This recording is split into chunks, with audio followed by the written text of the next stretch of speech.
Chapter 6. Can I peel that watermelon for you? Cammy Cheesewell asked Beef Hardy. You don't peel a slice of watermelon, Hardy said, moving a few inches away from her. She scooted her chair closer to him, her green eyes sparkling with eagerness. Can I spit out the seeds for you? Beef Hardy made a face. I think I'd probably better spit out my own seeds. She scooted a bit closer. Her wavy red hair was right in his face now, making it very hard to eat the watermelon. Could I chew on the rind a bit? Soften it up for you? I don't like soft rinds, he said impatiently. I just want to be helpful, she said, pouting. The truth was, Cammy Cheesewell had dreamed for months about a night like this. Alone in the mess hall with her dream cadet, watching him eat watermelon and spit the seeds across the room. The other cadets were such childish clods, Cammy thought. But Cadet Hardy had style. She pounded his back as he started to sputter and choke. And after only 5 or 6 hard pounds, the seed that had lodged in his throat came flying out of his mouth. She wiped his chin for him and tucked the napkin in her knapsack, a keepsake of their first date together. Hardy looked into her eager green eyes and thought about Debbie Dork. He wished it were Debbie sitting here in the mess, watching him choke on watermelon seeds. Where is Debbie right now? He wondered. Off somewhere with that big hunk. Thinking about it made him mad. So, are you clear on the plan? He asked Cammy. She nodded, her red lips tightening in seriousness. You're sure you can get the itching powder from the supply room? He asked. She nodded again. Of course. I have supply room duty after class 3 days a week. And you're sure you want to help? Hardy demanded. Yes, she said, her voice a confidential whisper. Those space cadets are a disgrace to the school. They don't take anything seriously. They don't even take fighting and maiming and killing seriously. Can you imagine how terrible it would be if they graduated and got into the Space Patrol? So you're with me on Tia's mission? Beef asked, accidentally biting off a piece of the rind, grimacing at its sourness. I'm with you all the way, Cammy exclaimed, slapping him enthusiastically on the back, sending another volley of seeds flying from his mouth across the room. It's exam time. Gotta hit the books, Hunk declared. Andy picked up a textbook from the shelf and hit it as hard as he could with his recently repaired hand. Studying is fun, he said. Ho. He. It was an hour past lights out. 2,200 hours to be exact. The 4 space cadets were sitting around their cluttered dorm room, thinking of new ways to avoid studying. Dinner in the mess hall had been followed by a brief lecture given by Commander Dork on the subject of why cadets should not sit on visiting ministers. The commander had informed them that the whole unfortunate incident was being investigated to see if it would be necessary to discipline the guilty. Cadet. At this point, Rip had jumped to his feet and asked if anyone knew how to get a blue stain out of uniform pants. The hall had erupted in laughter, and Commander Dork quickly disappeared through a side exit. The space cadets had spent the rest of the evening in the rec room, holding a long-distance sneezing competition. standing against one wall of the brightly lit room. The cadets tried to sneeze across the room to a target on the opposite wall. Andy won easily for distance and for accuracy. Hunk came in second, but he had to quit when after a 20-yarder, he suddenly came down with a nosebleed. All 4 cadets then hurried out of the rec room before someone made them clean the wall. Now it was time to get down to some serious studying. Their first exam was in the morning.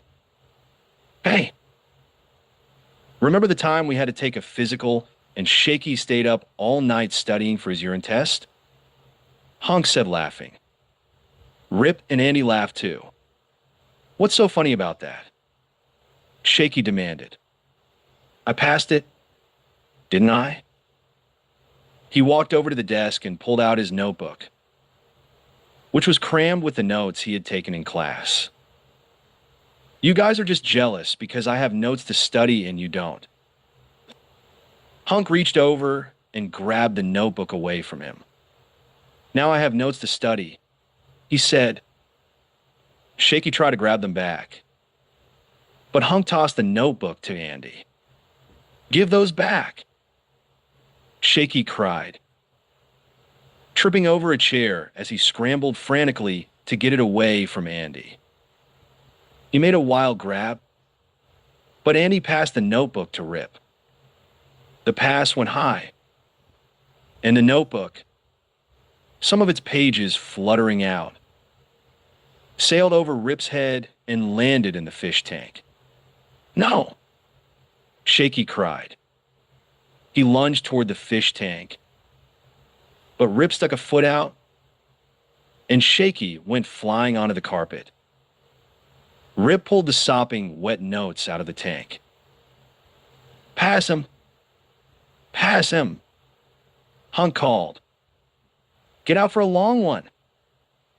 Rip cried and heaved the notebook across the room to Hunk. Hunk dived over the couch and made a one-handed grab. Shaky climbed to his feet and with a loud groan leaped at Hunk, his arms outstretched. Give me my notes!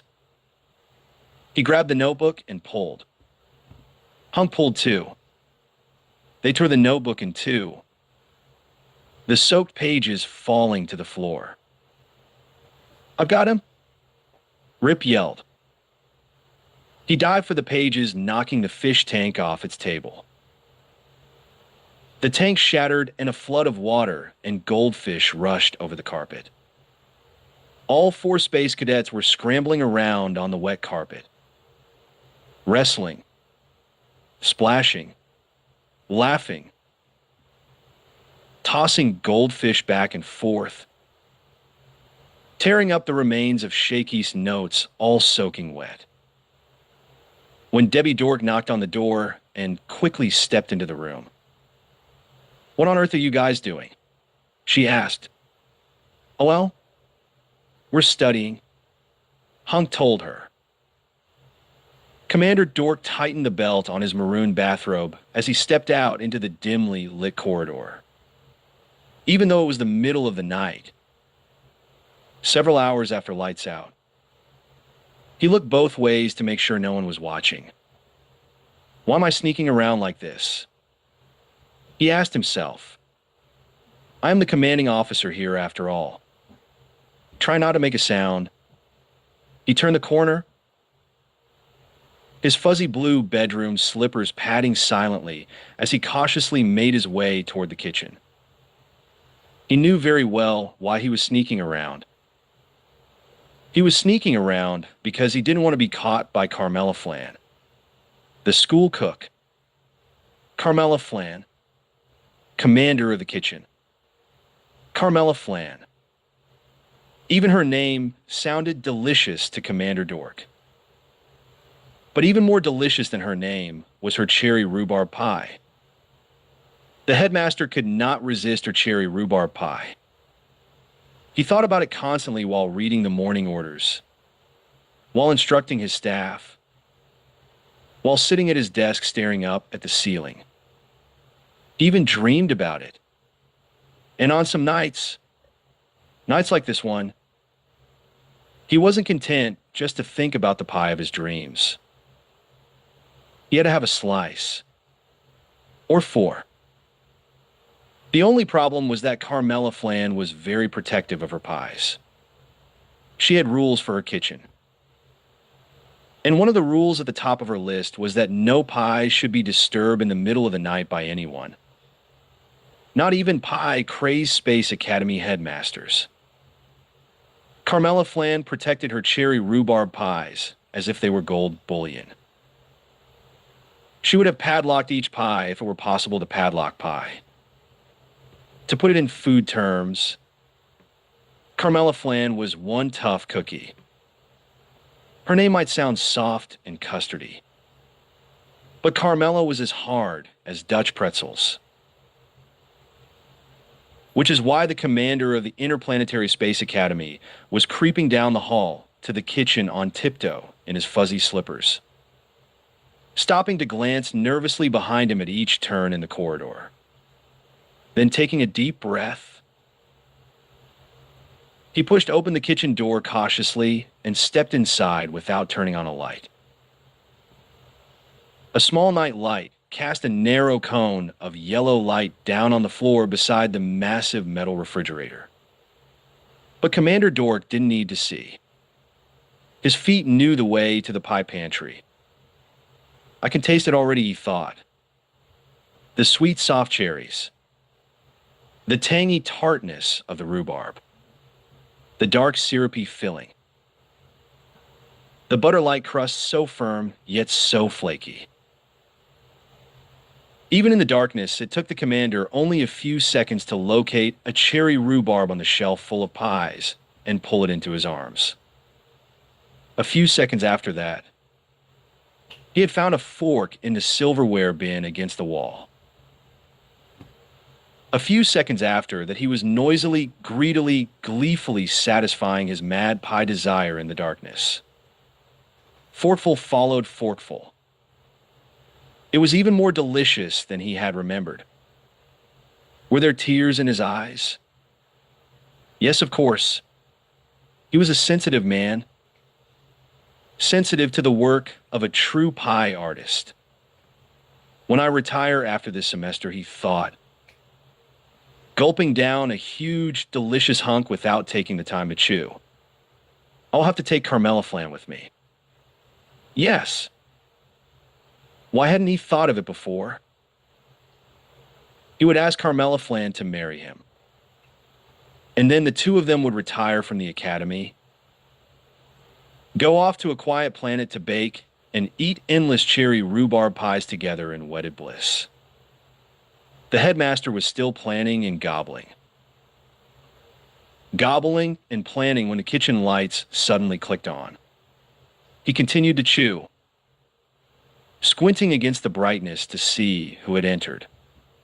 Carmela. She stood in her rotund glory, her bleached orange hair down to her shoulders, meeting the high collar of her pink flannel nightdress. Her normally beady blue eyes flared angrily. Smoke seemed to pour from her rather lengthy nose. Her mouth was a dark, gaping hole of surprise and anger. Carmela, he repeated, quickly shoveling in another forkful of pie. Her greeting was not exactly friendly. Thief! She cried. Carmela, what a pleasant surprise. Commander Dork recovered quickly from his shock. His plans of marriage were still fresh in his mind. I was just thinking of you. Thief! She repeated. Put down that pie. Carmela, my dear. Dear Carmela, he said grandly,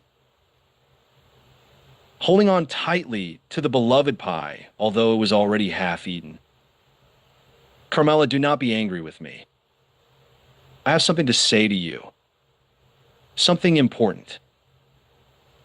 This seemed to throw her off guard. Go ahead.